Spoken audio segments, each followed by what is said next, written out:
Big Mom is one of the most terrifying fire villains that we've ever had in One Piece. And that says something because One Piece has some goated villains.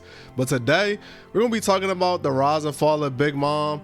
Does she live up to her emperor status, or does she fall short when it mattered the most? Buckle in for the video. Today, like I said, it's the rise and fall of what might be One Piece's most dangerous emperor. Big Mom was a child who never had a chance, abandoned by her parents, raised by a woman who only saw her as a product to be sold, and gifted with monstrous power. She never even had a chance to try and learn to control. Her dream of utopia is not just a dream for no reason. She never had anywhere to belong, and that's her biggest dream. But at what cost? But Elbaf wasn't any kinder. She was taken in by Mother Caramel, yeah, who seemed like a savior at first. As a child, Linlin was not evil. She was a normal little girl who just happened to be strong as hell, and yes, greedy as hell.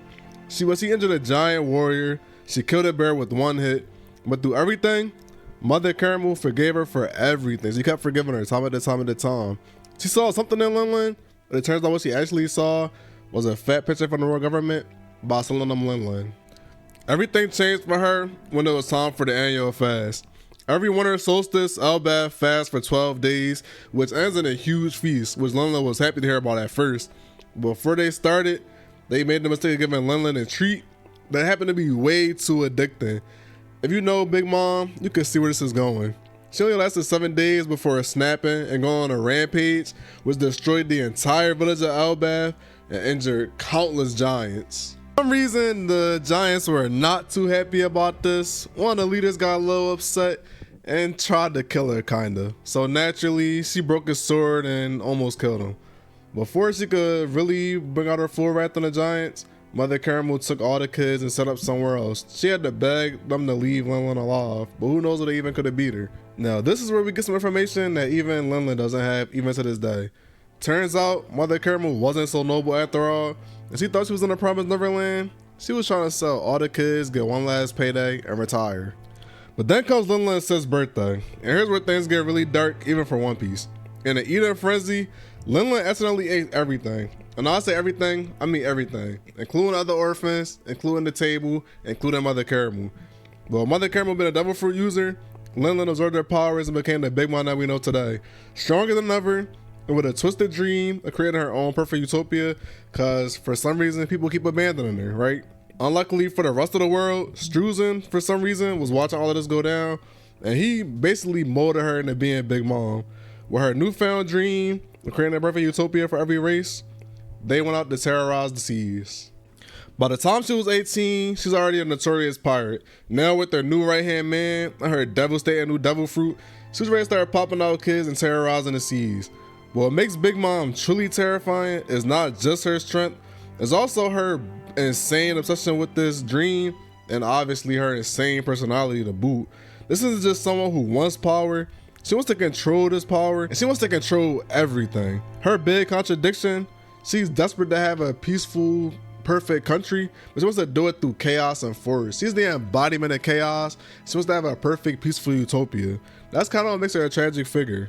In a world where so many characters fight for freedom, Luffy being the obvious example, Big Mom stands out like a sore thumb. She fights for control. In a way, she's kind of an anti-Luffy.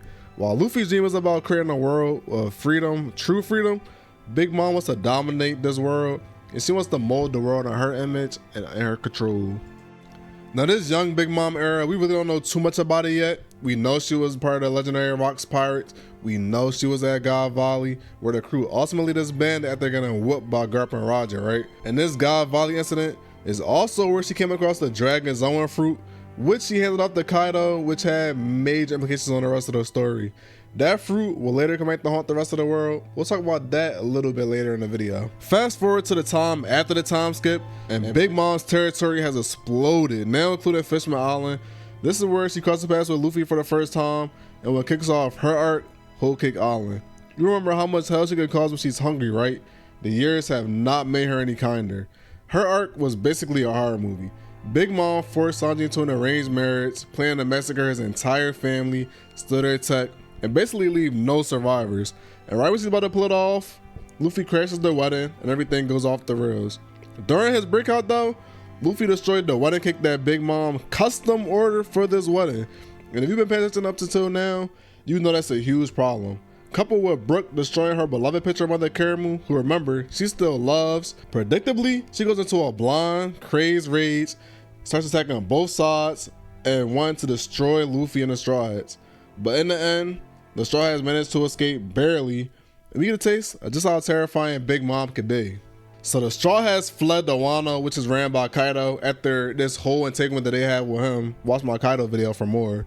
Now remember earlier when I told you that Big Mom gave Kaido his fruit? She's calling that favor in this arc. She's coming into his territory. She's on her way to destroy Luffy. Two Yonkos teaming up, right? This is the biggest threat the One Piece world has ever seen. Upon arriving to Wano, she was eventually bought before Kaido, and after a few days of engaging in cardio, they declare before both of their crews the birth of what should have been the greatest alliance of all time. If you've seen my Kaido video, then you already know how I found it to be very, very underwhelming. Instead of the world-shattering war we expected, Big Mom gets taken down by Kid and Law. Two characters with no history and no connection to her at all. Luffy doesn't even get a one-on-one fight with her that we've been waiting for this whole time. The so-called fearsome alliance crumbles with barely any damage done. For someone who was hyped up as one of the most terrifying emperors, her fall in Wano, for me, left much to be desired and really didn't hit that hard as it should have. Let me know what you think about it in the comments. For now, that's all we got for Charlotte Linlin, who is presumed dead. But One Piece, you honestly can never be certain until you see a corpse. Whether or not this is the last we'll see of Charlotte Linlin, she left the definite, unforgivable mark on the world of One Piece. Her dream was to unite all races, but she lived in complete chaos. Was this a good end for her, or did her story deserve more? Let me know what you think in the comments below. Don't forget to subscribe for more. Anyways, as always, I hope you enjoyed this video. See you in the next one. Peace. Love you guys.